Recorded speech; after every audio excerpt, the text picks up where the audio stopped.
Hey, everybody, I'm Dan McClellan. And I'm Dan Beecher. And are you listening to the Data Over Dogma podcast?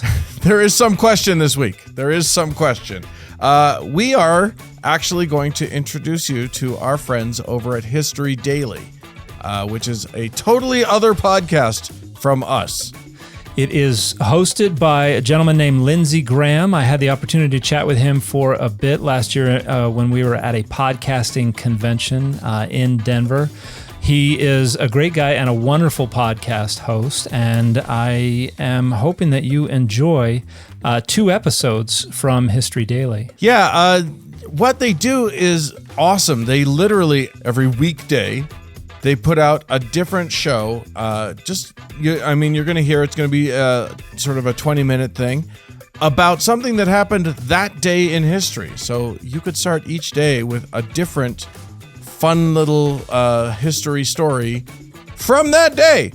So enjoy these things. We'll be back with a regular us show next week. But yeah, sit back, relax, and enjoy History Daily.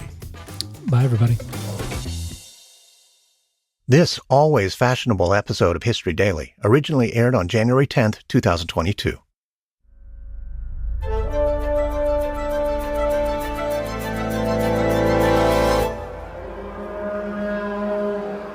It's March 17th, 45 BC. In the Roman province of Hispania, in what is now southern Spain, 2 armies are locked in a fierce battle. On one side are 70,000 Roman soldiers loyal to the late General Pompey. These men want Rome to remain a republic, a representative democracy with power resting in an elected Senate. On the opposing side is an army of a maverick general named Julius Caesar, a man many consider a threat to the republic. 4 years ago, Caesar launched an attempt to bypass the democratic process and establish himself as dictator of the Roman Empire. Pompey stepped forward as the defender of the Republic, the man who would protect Roman democracy from the power-hungry Caesar. But a year after his armies marched on Rome, Caesar defeated Pompey on the field of battle. With his great rival dead, Caesar considered the civil war won and the path to uncontested power clear. But more resistance soon emerged in the shape of Pompey's 2 sons. Intent on avenging their father's death, they assembled an army in Hispania to overthrow Caesar. Determined not to be outmaneuvered, Caesar sailed west with his legionnaires, sweeping across Hispania and pushing the Republican forces back until eventually the 2 sides met here, outside the town of Munda. Now, amid the clashing of swords and the constant rain of deadly arrows, Julius Caesar is struck by a rare moment of self-doubt. If he loses this battle, every victory so far will count for nothing. The future of the Roman Empire is at stake, and Caesar can feel it slipping through his fingers. His army is outnumbered by 30,000 men. Positioned at the foot of a hill, Caesar and his soldiers are in a strategically weaker position. They have no choice but to grit their teeth and fight for their lives. The Battle of Munda will be the final conflict in Julius Caesar's campaign to become the undisputed ruler of the Roman Empire. But Caesar's fate, and the fate of Rome, was decided long before these 2 armies collided. That moment came 4 years earlier, on January 10th, 49 BC, when Julius Caesar breached Roman law by marching his army across the Rubicon River, setting in motion a series of events that would change the course of Western civilization.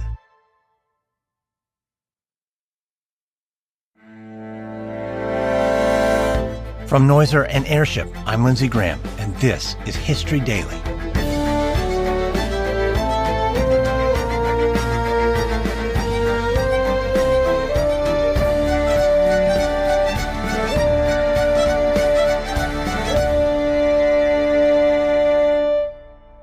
History is made every day.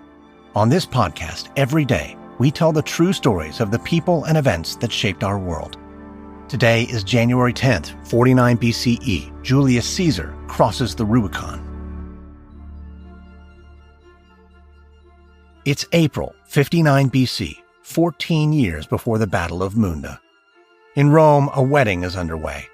A bride and groom stand before an altar of Jupiter, and a priest makes an offering. Once their union has been sealed, the guests rush forward to congratulate the newlyweds. Standing slightly apart from the crowd is 40-year-old Julius Caesar. Dressed in a crimson toga, the renowned general looks on as the attendees shower the bride and groom with gifts. His stern expression is hard to read, but in Caesar's steel-gray eyes there gleams an unmistakable look of triumph.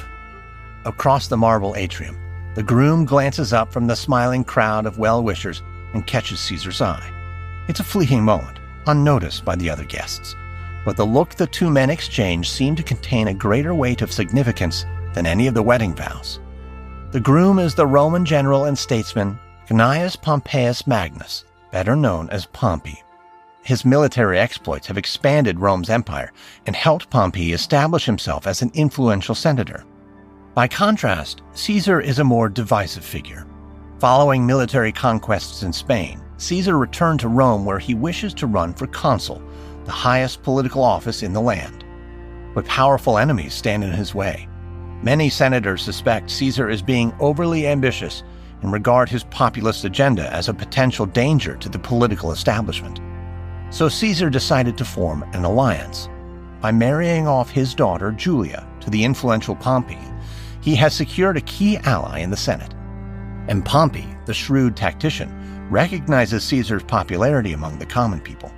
Both men will benefit from this arranged marriage. But there's another man that stands out within the crowd of wedding guests, an older politician named Marcus Licinius Crassus. Caesar brought Crassus, the richest man in Rome, into his confidence for obvious reasons. With Crassus' financial backing, Caesar's election to consul is all but guaranteed. Caesar, Pompey, and Crassus form what will become known as the First Triumvirate. Their alliance pays off. Caesar is elected consul in 59 BC, and from this position, he passes reforms through the Senate that directly benefit his allies, Pompey and Crassus. The triumvirate's growing strength highlights cracks emerging in the foundations of Roman democracy.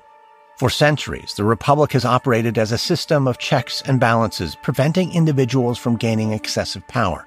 But as Rome's empire continues to expand, the men leading its expansion acquire greater territory and wealth overseas, and the system designed to contain their power begins to look increasingly fragile. When Caesar's consulship ends in 58 BC, he assumes the governorship of Cisalpine Gaul, an area just south of the French Alps. Caesar leaves Rome with 4 legions and travels north to take up his new post. The aristocratic establishment in the Senate, men who resent the rise of powerful generals like Caesar, are relieved to see him go. They hope his departure will mark the beginning of the end for Julius Caesar. But Caesar has no intention of quietly fading into the background. With his legions in tow, he marches north into modern-day France and begins subjugating its inhabitants, the Gauls. What follows is a series of bloody conflicts known as the Gallic Wars. By 52 BC, over 1 million Gauls have been slaughtered.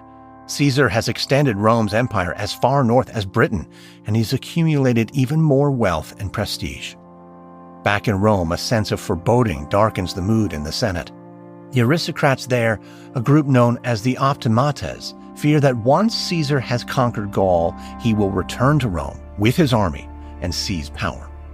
By now, the triumvirate with Crassus and Pompey has collapsed. Crassus died in combat in 54 BC. Later that same year, Julia, Pompey's wife and Caesar's daughter, also passed away. So with the family bond shattered, so too is Pompey and Caesar's alliance. With Caesar away in Gaul, Pompey realigns himself with the optimates and joins their efforts to curtail Caesar's growing power. They present Caesar with an ultimatum: step down as governor of Gaul and disband his army or be removed by force. But Caesar stands his ground. He wishes to remain governor for 1 more year before running again for consul.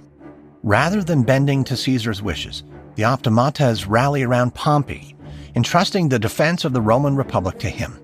Caesar decides to mobilize his troops. In January 49 BC, he begins marching his army through Gaul towards Italy.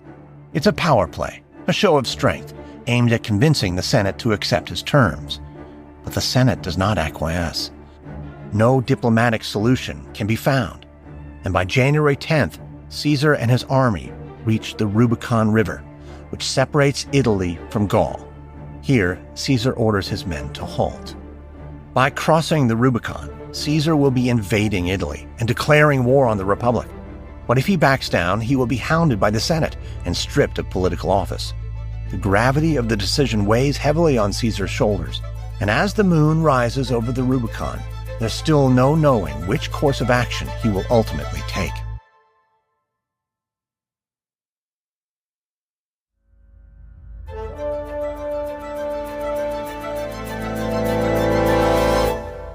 It's January 10th, 49 BC, a cold, clear night on the banks of the Rubicon. Julius Caesar stares out into the silvery moonlight and watches as it glimmers on the surface of the narrow river. Behind him, 4,000 soldiers anxiously await orders, their breath rising from their helmets in clouds of freezing mist. Caesar understands the severity of the act he is considering. If he crosses this river, the future of Rome will not be decided on the Senate floor, but on the battlefield. It's not clear what ultimately tips Caesar's deliberations in favor of war. Some claim he was visited by a supernatural apparition who urged him to cross the river. Others claim Caesar was simply consumed with ambition. Whatever the case, at some point before midnight, Caesar marches his army across the Rubicon, turning to an aide as he does so, and uttering the now famous phrase, "The die is cast." Caesar and his army capture every city they pass on their way to Rome. When news reaches Pompey of the invasion, he declares a state of civil war and orders all senators to follow him in evacuating the city. Pompey has not yet been able to muster a force to match Caesar's, so he retreats to Greece to assemble an army there. Before long, Caesar has taken Rome itself. Leaving one of his generals in command of the city, Caesar sets out for the western province of Spain. There he lays siege to towns and cities, and by the end of the year, Spain too has been conquered. With Spain and Italy now under Caesar's control, the rogue general sets his sights on Greece and Pompey. Caesar's fleet sails across the Adriatic Sea, where they engage in naval skirmishes with Pompey's ships. Eventually, Caesar is able to land his army on the coast of Greece. There they march inland. The decisive battle comes in August of 48 BC. On a blazingly hot day, the two sides clash on the dusty plain of Pharsalus in central Greece. The odds are stacked against Caesar. Pompey's 36,000 legionnaires far outnumber Caesar's force of 22,000. But Caesar has a key advantage. His soldiers are hardened by years of combat. Gaul, Spain, and Italy have all fallen beneath the blade of Caesar's legions. His men possess something that manpower alone cannot provide: confidence. During the battle, Pompey attempts a flanking maneuver, but it fails, exposing his army to a counteroffensive. Caesar capitalizes on the opportunity, and his men quickly overpower Pompey's infantry. By nightfall, the battle is over, and once again, Caesar has emerged victorious. A defeated Pompey flees with his remaining ships to Egypt. Weeks later, Pompey lands at the port of Pelusium on the banks of the Nile River. There he hopes to throw himself on the mercy of King Ptolemy of Egypt. But Ptolemy can see which way the wind is blowing. Wishing to remain in Caesar's favor, Ptolemy sends officers to Pompey's ship. They climb aboard and in front of the general's weeping wife and child, murder Pompey. When Caesar lands in Egypt 3 days later, Ptolemy sends him Pompey's head as a gesture of respect. The sight does not please Caesar, who weeps for his great rival and former ally. In the end, Caesar will not leave Egypt until the middle of 47 BC. During that time, he becomes embroiled in a struggle between King Ptolemy and Ptolemy's sister, Cleopatra, who believes herself to be the rightful queen of Egypt.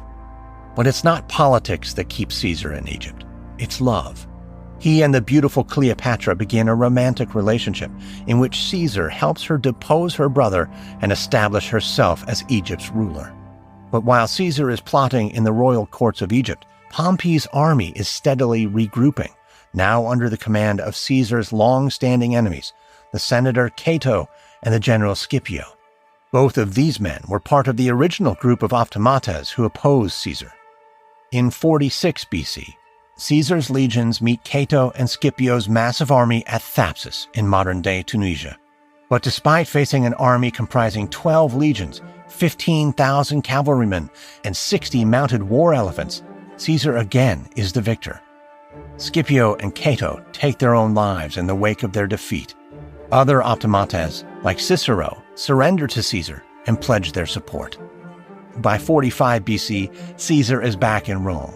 With the entirety of the empire now under his command, and with all his greatest rivals vanquished, Caesar is declared dictator, a position in ancient Rome reserved for times of crisis which invests its holder with supreme authority. But soon, word reaches Caesar that Pompey's sons have mounted a rebellion in Spain, so the newly appointed dictator assembles a fleet and sails west. After the death of Pompey and the defeat of Cato and Scipio, Caesar thought the last of his enemies were dead. He has discovered that he was mistaken. But as he stands at the prow of his westbound ship, Caesar is determined that by the time he returns from Spain, all his enemies, every one of them, will be vanquished.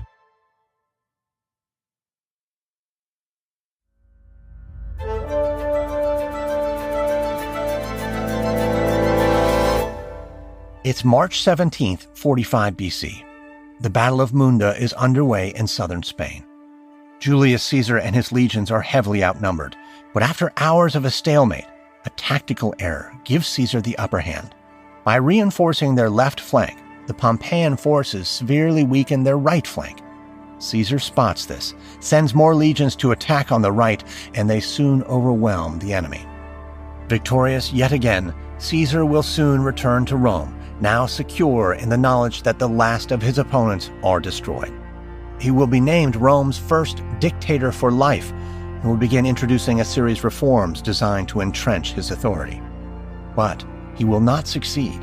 On March 15th, 44 BC, a group of senators who have grown wary, or perhaps jealous of his power, will find Caesar in a small moment of weakness and assassinate him. The Roman Republic had stood as one of the world's earliest, prominent, and vital democracies. But with Caesar's appointment as dictator, the Roman Republic was replaced with the Roman Empire, a system of hereditary rulers and not elected officials, one that would grow increasingly autocratic and corrupt. And it all started with the fateful decision to cross the Rubicon on January 10th, 49 BC.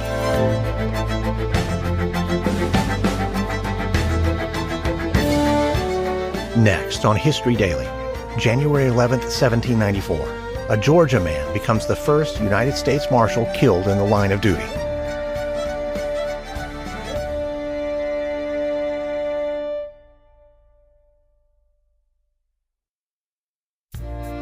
From Noiser and Airship, this is History Daily, hosted, edited, and executive produced by me, Lindsay Graham.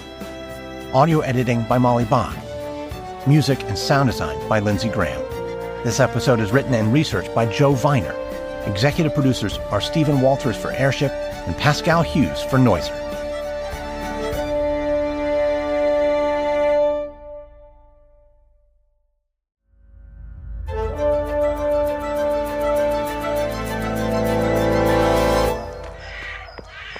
It's July 14th, 1789, in France. A young man rushes through the back streets of Paris. It's early morning, but it feels as if the city has barely slept. There's an edge to the summer air, a quiver of anger and violence in the breeze. So much so that the young man can almost taste it, and it's exhilarating. As he emerges onto a wider avenue, a crowd of protesters surges past down the street. They're ordinary people just like him, tradesmen and shopkeepers, cooks and butchers. Some are armed, carrying swords or clubs, others with muskets. Drummers thump out the beat of a song as the marchers call on the people of Paris to join them, to rise up, to fight for liberty. Eagerly, the young man falls in with the marchers and their song. He's joined by throngs of people who pour out of every side street and building. There is no commander, no explicit orders are given, but everyone in the crowd knows where they are going. Ahead of them, looming over the district, is the Bastille. This medieval prison has stood in Paris for centuries, a symbol of the authority of the all-powerful French king. But the young man and the other revolutionaries in the crowd have come to tear that symbol down, to send a message to the king and the rest of the country. Change is coming in France. By the end of the day, this crowd will break down the gates, seize control of the Bastille, and parade the decapitated head of the prison governor through the streets. This event, known as the storming of the Bastille, signals the beginning of the French Revolution. But what starts on the streets of Paris will end 3.5 years later, on January 21st, 1793, with the fall of the French monarchy and the execution of King Louis XVI.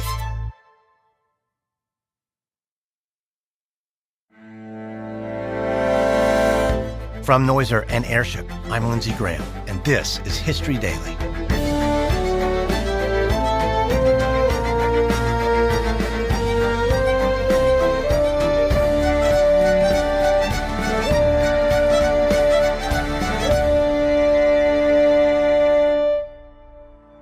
History is made every day.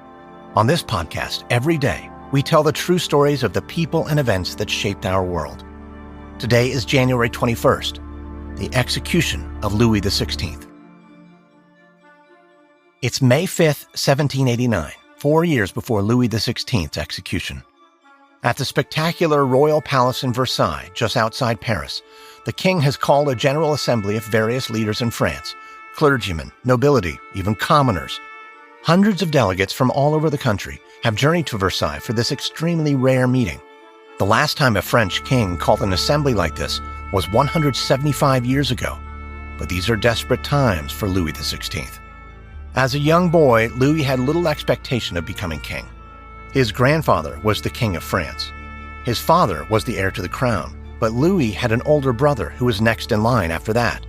But a series of tragedies changed Louis's fortunes. After his older brother and father both died of tuberculosis, Louis suddenly found himself next in line to the throne. And when Louis's grandfather died in 1774, the shy and quiet 19-year-old became King of France. At the time, the country was an absolute monarchy, with the king wielding supreme power. But Louis XVI came to the throne at a perilous moment. France was deeply in debt, and resentment towards the monarchy was on the rise. The precarious situation would have challenged even the most brilliant of leaders. And Louis is intelligent, but indecisive. Eager to be loved by the people, but lacking the ability to charm or persuade. By 1789, the king has alienated most of the country. Armed protests are rampant, and the financial woes that have gripped the French government have grown unsustainable. In a bid to pass desperately needed financial reforms and bring the country together, Louis called this rare meeting of delegates from the cross-section of French society, the clergy, nobility, and commoners. In an elaborate, barrel-vaulted hall built specially for the occasion, the General Assembly watches as Louis XVI and his family enter the chamber, dressed in magnificent robes studded with diamonds and gold. From beneath a majestic canopy, Louis addresses the delegates. He calls himself a peaceful king and the people's greatest friend. But he doesn't act like it.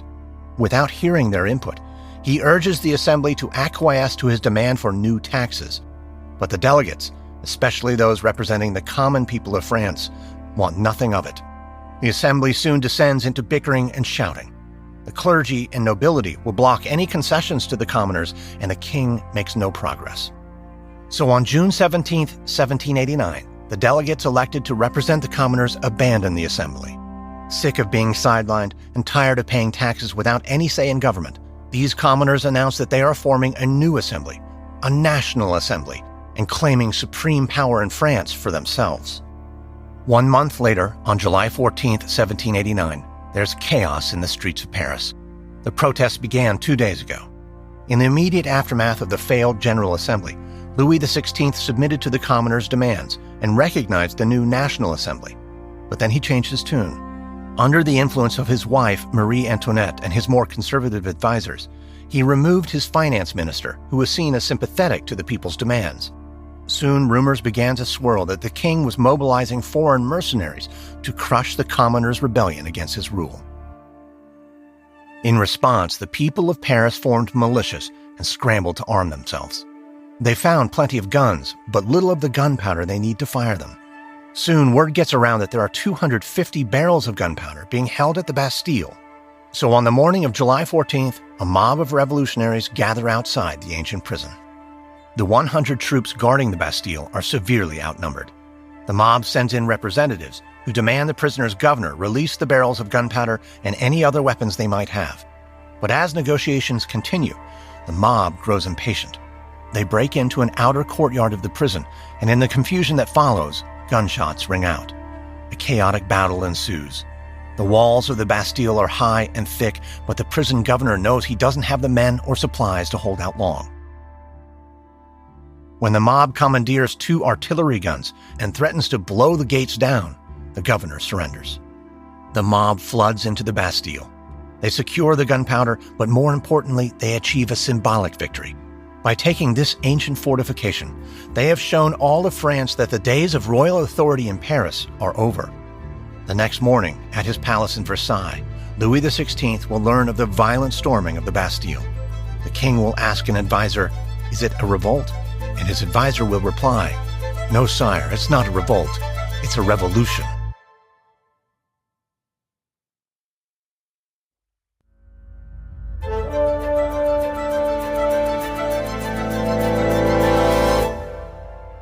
It's nearly midnight on June 20th, 1791, 18 months before the execution of Louis XVI. On the banks of the River Seine in Paris, a man hurries furtively through the corridors of a royal palace. Wearing a plain coat and hat, he looks out of place in such a grand residence. But this man is no stranger to the palace, and he knows exactly where he's going. Rushing down a flight of stairs and through an unlocked doorway, he heads out into the warm summer night. In the courtyard, a carriage waits. The man clambers in and pulls off his hat. It's the King of France, Louis XVI, disguised as a humble servant. He's sneaking away under the cover of darkness to flee Paris. Since the storming of the Bastille 2 years earlier, the king's authority has slipped away.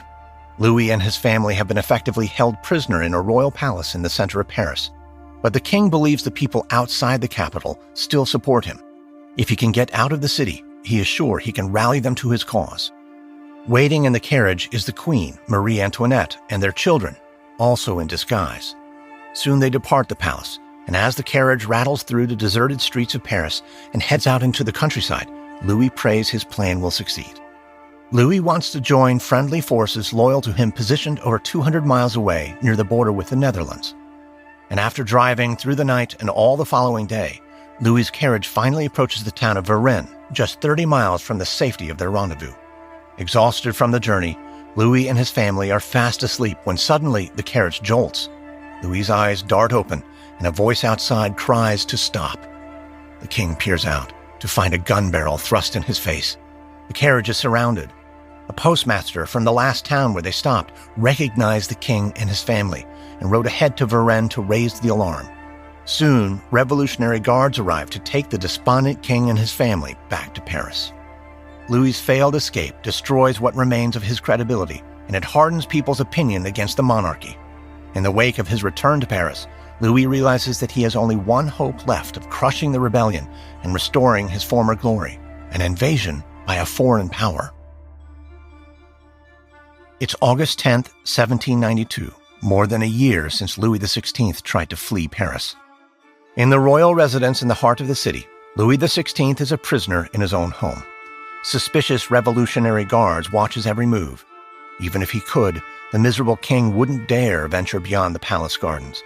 From the windows of his apartment, Louis watches as Paris grows more hostile to him with each passing day. The king accepted a new French constitution last September. It left the monarchy in place, but it gave the power to govern to the elected National Assembly. The king, now little more than a figurehead, feigned support for the new government, but secretly, and with his wife's encouragement, he plotted to undermine it. He encouraged the assembly to declare war on Austria, hoping a disastrous defeat for France would topple the new government and return him to power. Louis had plenty of support for his plan, mainly from the other kings and queens of Europe, who feared popular dissent might spread to their own territories.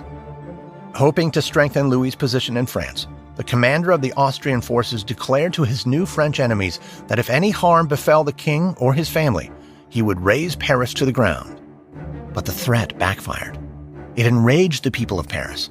Many of them came to believe the king was conspiring with the Austrians against France, and so they took to the streets in protest.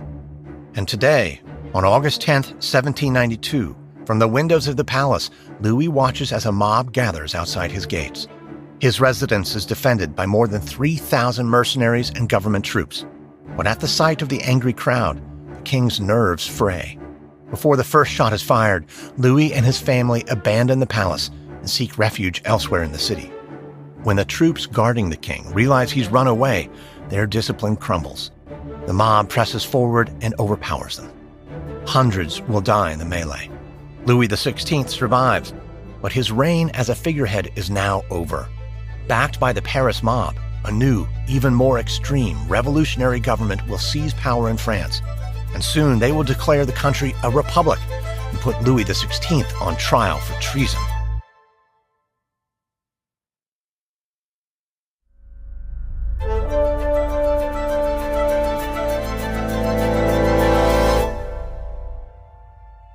It's January 21st, 1793.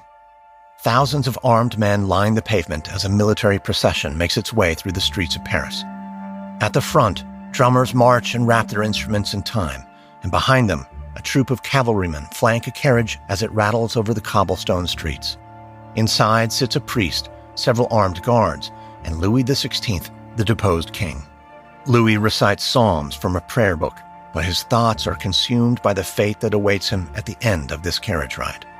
4 days ago, the country's new parliament convicted Louis of treason and sentenced him to death. Today, the king's carriage makes the long journey from the fortress where he was held prisoner to the grand square where he will die. At Place de la Révolution, or Revolution Square, 3 guards usher Louis out of the carriage. They start to undress him, but Louis resists. He insists on removing his coat and necktie himself. Once he's finished, the guards lead Louis through the crowd of soldiers to the center of the square, where a wooden scaffold awaits. Louis climbs the steps to the top. He looks over the square at the massed ranks of soldiers. Their guns and bayonets glint in the morning light, transforming the square into a shimmering field of metal. Louis appeals to the crowd, saying loudly, "I die innocent of all crimes laid to my charge. I pardon those who have occasioned my death, and I pray to God that the blood you are going to shed may never be visited on France." But few beyond those nearest to the king hear the words.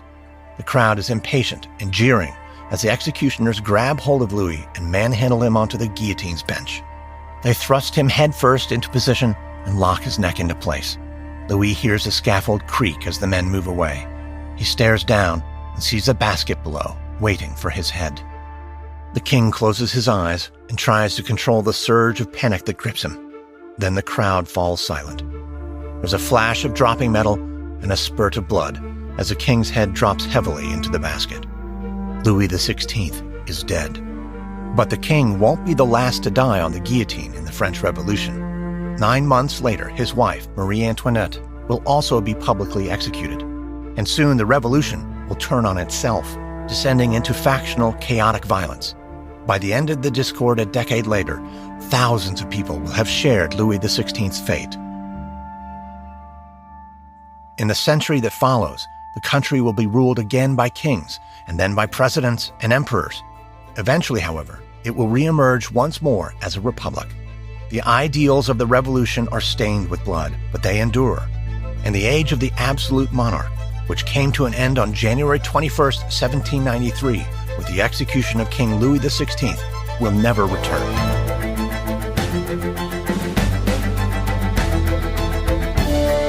Next on History Daily, January 24th, 1536. King Henry VIII is badly injured in a jousting accident, turning the once athletic and wise king into a paranoid, overweight tyrant. From Noiser and Airship, this is History Daily, hosted, edited, and executive produced by me, Lindsay Graham. Audio editing by Molly Bach. Music and sound design by Lindsay Graham. This episode is written and researched by William Simpson. Executive producers are Stephen Walters for Airship and Pascal Hughes for Noiser.